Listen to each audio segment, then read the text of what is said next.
오늘 우리에게 주신 하나님의 말씀은 누가복음 12장 13절에서 21절입니다. 찾으신 후에 저와 여러분이 한 절씩 교독하시고 마지막 절은 합독하시겠습니다. 제가 가진 성경은 115쪽이 되겠습니다.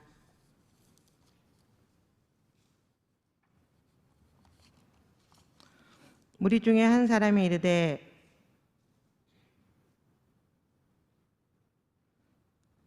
내 형을 명하여 유산을 나와 나누게 하소서 하니 이르시되 이 사람아 누가 나를 너희의 재판장이나 물건 나누는 자로 세웠느냐 하시고 그들에게 이르시되 삼가 모든 탐심을 물리치라. 사람의 생명이 그 소유에 넉넉한 데 있지 아니하니라 하시고 또 비유로 그들에게 말하여 이르시되 한 부자가 그 밭에 소출이 풍성하매 심중에 생각하여 이르되 내가 곡식 쌓아둘 곳이 없으니 어찌할까 하고 또 이르되 내가 이렇게 하리라 내 곡간을 헐고 더 크게 짓고 내 모든 곡식과 물건을 거기 쌓아두리라.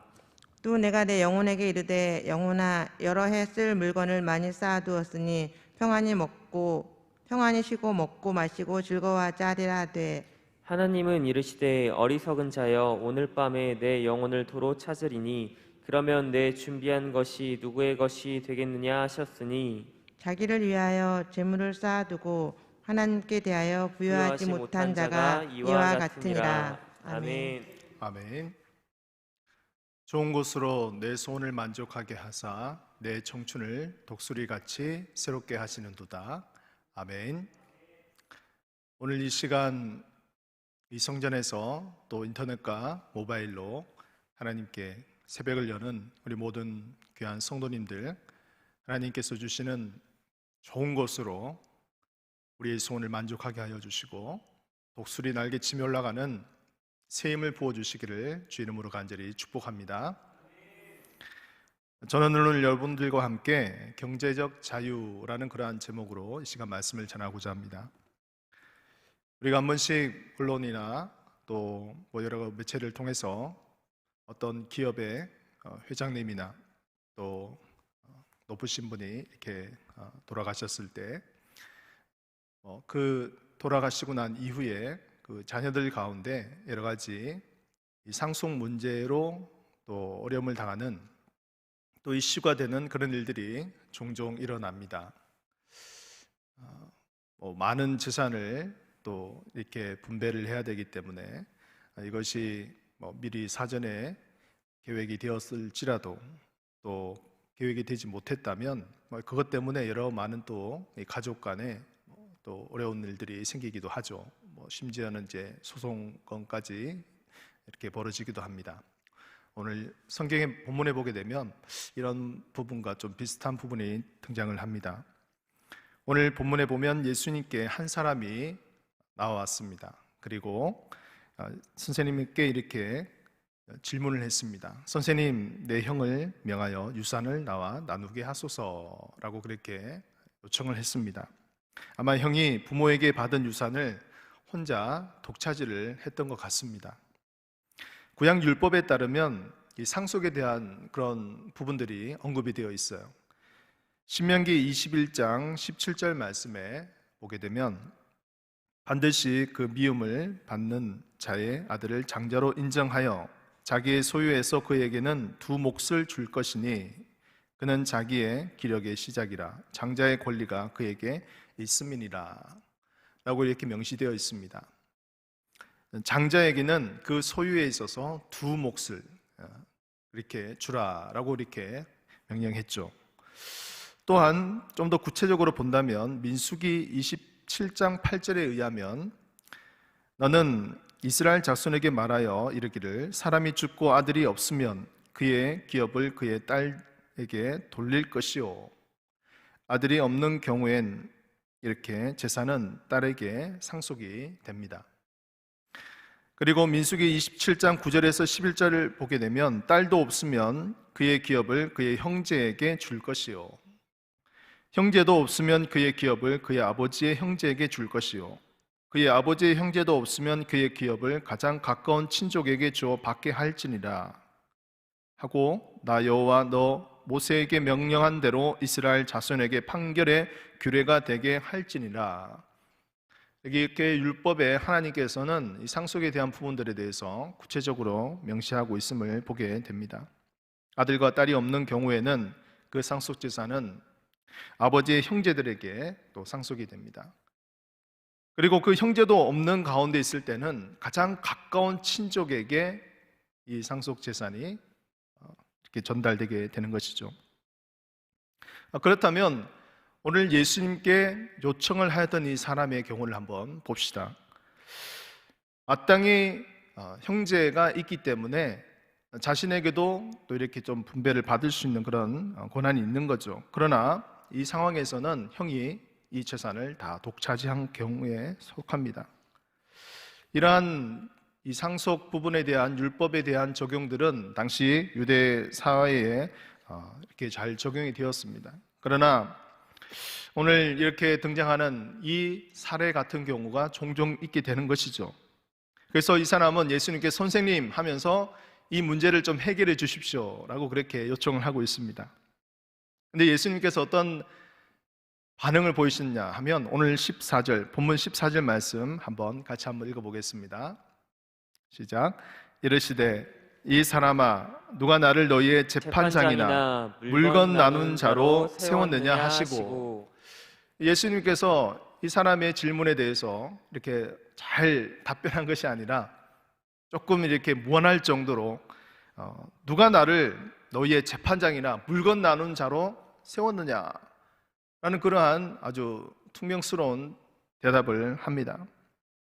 예수님은 상속재산 분배 문제로 요청하는 사람에게 자신은 그러한 재판장이나 물건 나누는 자로 마땅한 사람이 아니다 라고 그렇게 답변을 한 것이죠. 굉장히 무한한 그러한 대답을 한 것입니다. 그리고 또 15절 말씀에 이렇게 말씀하셨어요. 같이 한번 읽겠습니다. 그들에게 이르시되 상가 모든 탐심을 물리치라. 사람의 생명이 그 소유에 넉넉한 데 있지 아니하니라 하시고, 그 다음에 이제 예수님께서 말씀하시기를 모든 탐심을 물리치라 라고 이렇게 말씀을 하셨습니다. 이 문제의 핵심에 대해서 예수님께서 지적을 하셨죠. 이것은 바로 탐심이다 라고 그렇게 말하는 것입니다. 당시 농경 사회에 있었던 이 유대 족속들 가운데 특별히 이 상속 재산이라면 무엇이었을까요? 학자들에 의하면 토지가 되지 않았을까라고 이렇게 추정을 합니다. 땅을 물려받는 것이죠. 왜냐하면 농경 사회였으니까 뭐 재배를 곡식을 또 이렇게 해서 생산했지 않겠습니까? 그러니까 아버지에게 많은 토지가 있어서 그 토지를 거의 다 이 형이 독차지했겠지 않습니까? 토지가 많으면 다른 사람들에게 이것을 소작을 시키고 그것에 대한 또 소작료를 받으면서 어떻게 보면 굉장히 편안하고 또 가만히 앉아서 소득을 올릴 수가 있는 이러한 아주 좋은 여건에 속하는 것이죠.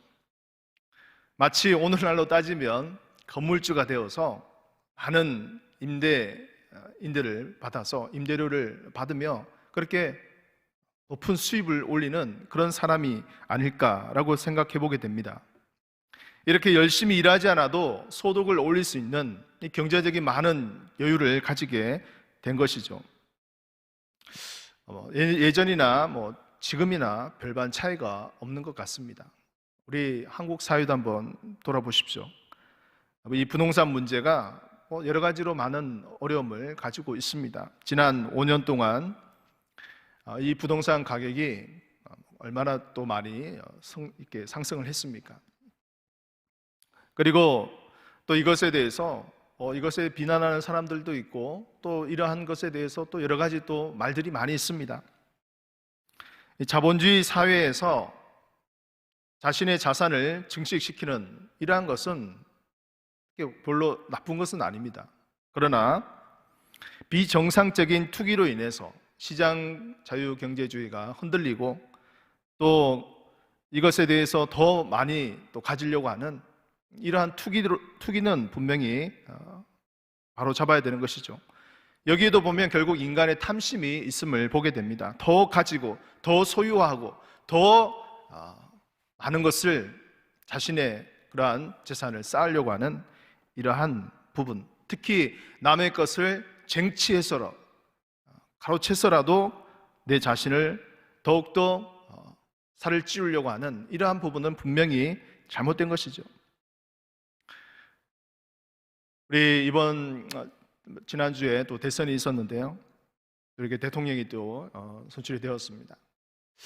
많은 또 국민들이 또 기대를 하고 있고 또 어떻게 이 어려운 경제 상황들을 잘 해결해 나갈까 하는 것에 대해서 많은 관심을 가지고 있습니다. 특히 코로나의 이 장기적인 현상으로 인해서 경기 위축과 소상공인과 자영업자와 또한 우크라이나 또 전쟁 사태로 인해서 이 전 세계가 여러 가지 또 어려운 그런 상황 속에 있습니다. 또 많은 서민들이 이 주거비 상승으로 인해서 거주에 대한 불안감과 또 미래에 대한 불확실함과 젊은 세대들까지 삶에 대한 의욕을 잃어버리고 또 힘든 그런 삶들을 살아가는 것을 보게 됩니다. 저마다 여러 많은 그러한 해결책을 내고 또 수십만, 수백만의 그런 주거 공약을 내고 있지만 과연 이것이 얼마만큼 현실화될지 이것에 대해서도 아무도 아는 사람이 없을 것입니다. 출애굽한 이 광야의 백성들을 보게 되면 이들 가운데서도 여러 가지 그러한 탐심의 문제가 있었음을 보게 됩니다. 광야 백성들은 자신들이 먹을 것이 없어서 하나님께 요청을 했습니다. 부르짖었습니다. 그러자 하나님께서는 그들에게 날마다 만나를 내려주셨습니다. 정말 귀한 음식을 내려주신 것이죠. 그 만나를 계속 먹으며 하나님의 놀라운 은혜를 체험하며 살아갔던 이 백성들은 또 불평하기 시작합니다.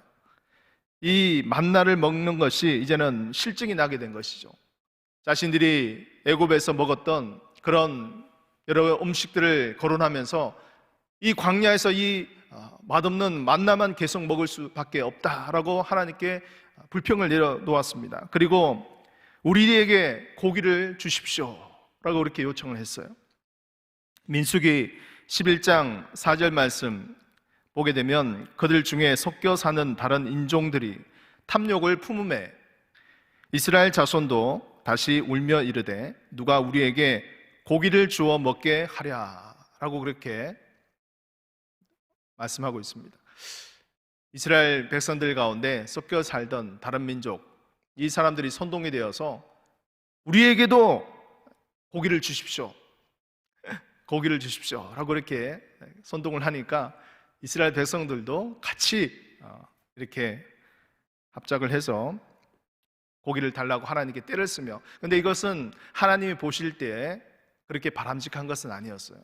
왜냐하면 정상적인 정말 하나님에 대한 그런 경외심과 함께 기도하는 것이 아니라 불평과 불만, 이것을 하나님께 쏟아놓고 또 그 가운데 감사하지 아니하고 탐심의 마음으로 하나님께 구했던 것을 보게 됩니다. 인종들이 탐욕을 품었다 그랬죠. 하나님이 주신 양식인 만나를 그들은 감사하지 않았습니다. 그리고 애굽에서 먹었던 음식을 거론하며 하나님께 불평하기 시작했습니다. 그리고 탐욕을 부려서 고기를 먹게 해달라고 부르짖었습니다. 시편 기자는 이렇게 표현하고 있습니다. 시편 78편 18편 보게 되면 그들이 그들의 탐욕대로 음식을 구하여 그들의 심중에 하나님을 시험하였으며, 시편 기자는 이스라엘 백성들의 광야에서 이러한 모습들을 하나님을 시험했다라고 이렇게 평가하고 있습니다. 그들이 하나님께 불평하고 떼를 쓰며 먹을 것을 줄 것이라는 마음으로 하나님께 떼를 쓰며 그렇게 울부짖었던 것이죠. 이것은 매우 불경스러운 것입니다. 하나님의 마음을 시험하는 것이죠. 이렇게 떼를 쓰고 하면 하나님이 만나를 주셨듯이 우리에게 또한 고기를 주실 것이야 하며 그들이 잘못된 동기를 가지고 하나님께 요청했던 것입니다. 순수하지 못한 동기와 탐욕은 곧 하나님의 시험을 낳게 되는 것이죠. 결국 탐욕의 열매는 죄입니다. 오늘 상속의 문제로 인해서 예수님께 질문을 던지고 요청을 하였던 것대로 혹시 저와 여러분들 가운데 이 상속의 문제 때문에 어려움을 당한 경험은 없으십니까? 가족들 가운데도 보게 되면요, 갑자기 아버지가 또 어머니가 수천을 하셨다든지 그렇게 되었을 때 미리 부모님들이 이 부분에 대해서 잘 정리를 해놓으시고 간 경우라면 뭐 예외가 될 수가 있겠지만, 그렇지 않는 경우는 여러 가지 어려움이 생길 경우가 있습니다. 자녀들 가운데 뭐 형제 우애가 좋은 그런 경우에는 서로 이렇게 원만하게 잘 협의를 해서 이 부분에 대해서 또 잘 정리를 하지만, 그렇지 않는 경우에서는 심지어는 형제들 가운데서도 분쟁이 생기고 또 소송을 하고 또 여러 가지 이런 서운한 마음 때문에 그것이 계기가 되어서 결국은 평생 서로 얼굴을 보지 않고 그렇게 남남처럼 살아가는 경우도 종종 있습니다. 이러한 여러 가지 어려운 일들을 거론하면서 이 상속에 대한 부분들을 오늘 말씀하고 있는 것이죠. 그리고 예수님께서는 이 부분에 대해서 말씀하시면서 한 가지 비유를 들었습니다. 16절부터 등장하는 한 부자에 대한 그러한 비유입니다. 이 부자는 그 밭에 소출이 풍성했다고 그렇게 말씀합니다. 농경사회에서 밭에 소출이 풍성하고 또 그 풍년이 들어서 많은 곡식을 거둘 수 있어서 또 더 큰 곡간을 지어가지고 더 많은 곡식을 쌓을 것을 생각하며 행복한 고민에 놓인 이 부자에 대해서 이야기를 합니다. 18절 본문 말씀을 오늘 보시면 우리 한번 같이 읽어볼까요? 또 이르되 내가 이렇게 하리라. 내 곡간을 헐고 더 크게 짓고 내 모든 곡식과 물건을 거기 쌓아두리라. 참 얼마나 행복한 고민입니까? 많은 소출을 거두었습니다. 많은 곡식을 거두었어요. 지금에 있는 곡간도 부족합니다. 그리고 이 곡간을 헐고 더 큰 곡간을 지어서 그곳에 쌓아두고, 그리고 19절 말씀 보면 또 내가 내 영혼에게 이르되 영혼아 여러 해 쓸 것을 쓸 물건을 많이 쌓아두었으니 평안히 쉬고 먹고 마시고 즐거워하자 하리라 하되 라고 이렇게 말씀합니다. 혹시 여러분들 갑자기 많은 재산을 얻게 되어서 또 큰 소득을 거두었어요. 그래서 이 부자처럼 이야기를 합니다. 여러 해 쓸 이 재정이 마련되었습니다. 그래서 많은 재정을 비축했으니까 이제 앞으로 편안하게 쉬고 또 좋은 곳에 여행도 다니고 먹고 마시며 그렇게 내 인생을 즐기리라 라고 그렇게 생각하는 경우는 없습니까? 정말 우리 사랑하는 성도 여러분, 이런 부자가 우리의 삶이라면 얼마나 참 좋겠어요. 올 한 해 큰 수익에 대박이 나고 또 계획했던 일들이 잘 되고 또 우리 남편이 하는 사업이 정말 로또를 맞았습니다. 그래서 이러한 일들 때문에 갑자기 돈방석에 앉게 되었어요. 앞으로의 미래에 대해서 새로운 그러한 계획을 세우고 또 즐길 것을 생각합니다. 그러나 20절 말씀 보게 되면 이렇게 또 말씀하고 있어요. 하나님은 이르시되 어리석은 자여 오늘 밤에 내 영혼을 도로 찾으리니 그러면 내 준비한 것이 누구의 것이 되겠느냐 하셨으니. 이렇게 행복한 고민에 놓인 이 부자에게 하나님께서 말씀하셨어요. 어리석은 자여 오늘 밤에 내 영혼을 도로 찾으리니 그리하면 내가 준비한 이 많은 소유가 누구의 것이 되겠느냐라는 그러한 아주 의미심장한 말을 던집니다. 사랑하는 성도 여러분, 예수님께서 오늘 이 상속 문제에 대해서 찾아온 사람에게 이 부자에 대한 비유를 들면서 어떻게 말씀하시냐 하는 것은 두 가지입니다. 첫째는 인간의 탐욕, 탐심에 대한 부분입니다. 물질 만능주의, 황금 만능주의로 살아가는 현대인들의 모습을 아주 신랄하게 비판하고 있습니다. 오로지 자신만의 그러한 편안한 또한 안락한 삶을 위해서 불법과 또 여러 가지 편법을 동원하면서 더 많은 재산, 더 많은 소유, 더 많은 자신의 그러한 부를 누리기 위해서 여러 가지 방법에 혈안이 되어 있는 그런 탐심에 가득한 자들에 대해서 예수님은 지적하고 있는 것이죠. 여러 가지 참 돈 때문에, 경제적인 문제 때문에 어려움을 당하는 많은 사람들이 있습니다. 때로는 뭐 금수저, 흙수저 하면서 이 출신 성분 때문에 또 비관하고 또 여러 가지 이 사회에 대해서 삐뚤어진 그런 시각을 가지고 살아가는 사람들도 있습니다. 자신에게 정말 이 탐심을 가지고 더 많은 것을 소유하기 위해서 여러 가지 불법을 난무하게 사용하는 그런 사람들도 있습니다. 이렇게 물질 만능주의, 황금 만능주의 속에 살아가는 이러한 사람들의 모습 가운데 예수님은 이 한 부자의 비유를 들면서 우리에게 아주 의미심장한 부분들을 지적하고 있는 것이죠.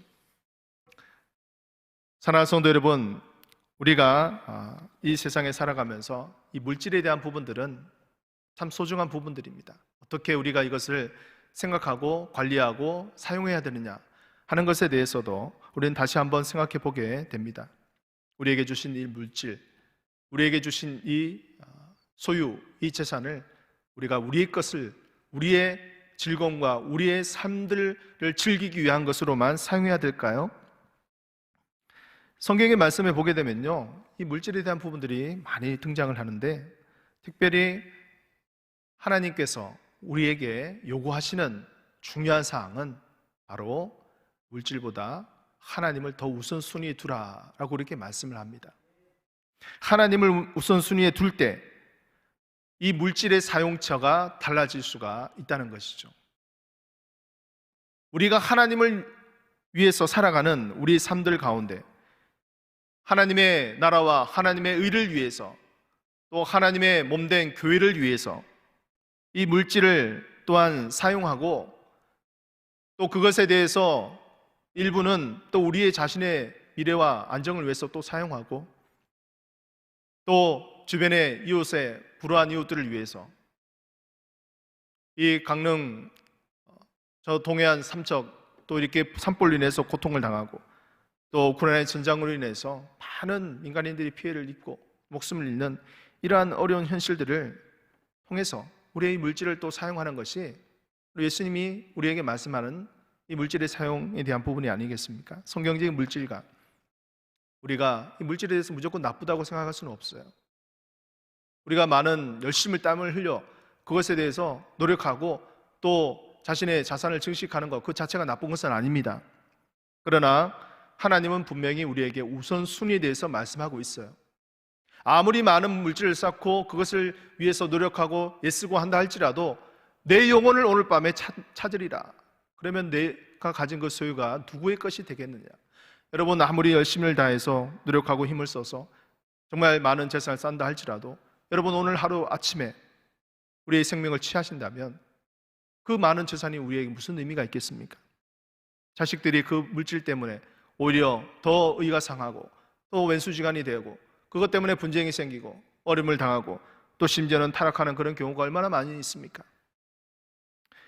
하나님은 성경적인 물질관을 가지고 우리가 이 땅에서 살아가기를 원하십니다. 정말 열심을 다해서 노력하고 애쓰고 불법과 여러 많은 그러한 잘못된 행동들을 취하지 아니하고 열심히 살아가는 성실한 그러한 정직한 부자가 되기를 원하십니다.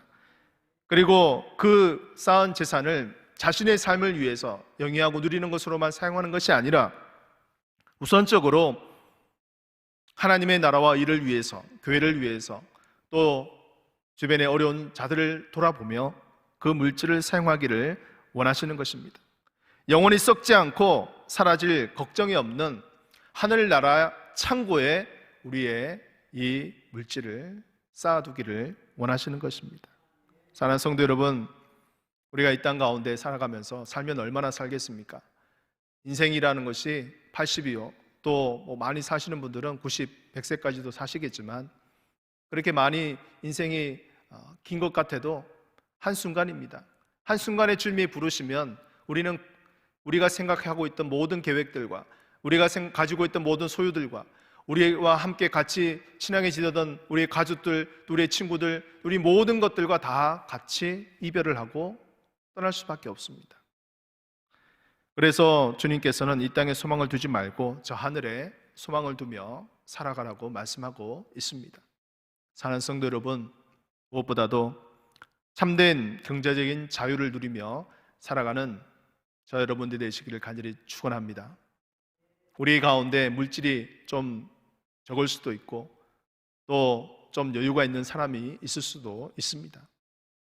그것 때문에 너무 열등감 속에 빠질 필요도 없고 또 그것 때문에 너무 자부심을 가지고 또 그것 때문에 교만할 필요도 없고 하나님이 주신 각자의 분량에 따라서 감사하고 만족하고 또 그 자신의 삶의 믿음의 분량 가운데서 정말 오늘 말씀한 것처럼 하나님께 우선순위를 두고 그 물질을 선한 곳에 사용할 수 있는 그런 성경적인 물질관을 가지고 정말 이 어리석은 부자가 된 것이 아니라 정말 하나님의 말씀을 잘 실천하며 성경적인 물질관을 가지고 정말 귀한 일에 사용하는 그런 성경적인 부자들이 되어서 하나님께 영광을 올려드리고 우리의 모든 삶을 주님께서 기뻐하시는 아름다운 삶으로 살아가시는 저 여러분들의 삶들이 되시기를 주의 이름으로 간절히 축복합니다. 우리 이 시간 함께 오늘 말씀을 생각하며 경제적인 자유를 누리는 성경적인 물질관을 가지고 하나님의 나라와 교회와 선한 일을 위해 정말 우리의 귀한 물질을 사용하는 우리의 삶이 되게 하여 주옵소서. 우리 이 시간 또한 우크라이나 전쟁과 또 산불로 인해서 어려움을 당하는 많은 또 전하민들이 있습니다. 그들의 영혼들과 그 나라의 정상화를 위해서 오늘 아침부터 드려지는 우리 귀한 예배를 통해 담임 목사님 말씀과 또 모든 부교육자들 주일학교 설교들 가운데 함께하여 달라고 우리 이 시간 주여 한번 부르고 통성으로 기도하겠습니다. 주여 아버지 하나님